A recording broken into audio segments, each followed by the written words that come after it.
المترو لما يغلي هتعملي ايه؟ ولا اي حاجه، اعمل له ايه؟ ما بركبش مترو. كده معاك عربية؟ لا طبعا مش على رجلي. ايه رأيك في زيادة سعر المترو؟ والله هو مش زياده ولا حاجه، يعني خلوه ب 2 جنيه ده رخيص جدا. البلد كلها غلت، لازم المترو يغلى، يعني مش حوار. بس هو الفكره ما فيها ان يعني ما تساويش مثلا واحد بيركب محطتين ثلاثه بواحد بيركب مثلا من اول خط لاخره.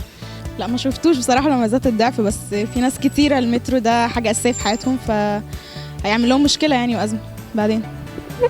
هو يعني الخسائر اللي عنده احسن ما يتدمر خالص، يعني هو اما يزود 2 جنيه احسن ما يتدمر خالص المترو، ما يبقاش في مترو في مصر.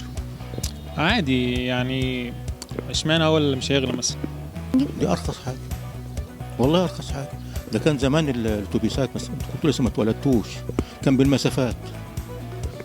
يعني انا شخصيا مش متضايق، لان انا يمكن معايا واقدر ان انا ادفع ببساطه يعني، بس اكيد في ناس هيبقى مش معاها وهتبقى الموضوع بالنسبه لها صعب. اتضايقت لما كنت بتدفع ال 2 جنيه؟ اكيد طبعا. ما فكرتش ان انت تجمع كده شوية، تخزن شوية تذاكر؟ الحقيقه فكرت، بس ما جاتليش الفرصه ان انا انزل امبارح عشان اجيب. يعني انا متهيألي المترو في العالم كله التذكره بتاعته ما تقلش عن، يعني في فرنسا المترو ب 2 يورو بحوالي 50 جنيه مصري، فاحنا ب 2 جنيه ب 3 جنيه ب 5 جنيه، ما مش غالي ولا حاجه.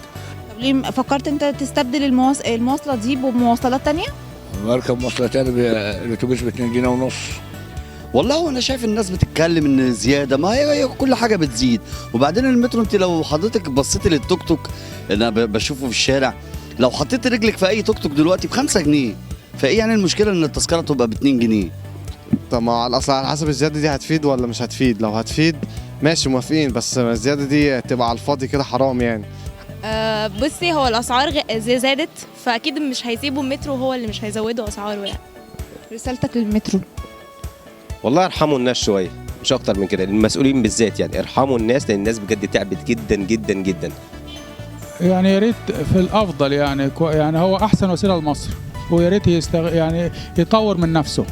هو ما ينفعش ان هو يزيد خالص، ان هو بجد هو حاجه يعني يمكن من الحاجات المحترمه قوي في التوصيل هنا في مصر، فيعني حرام بجد ان هو يزيد.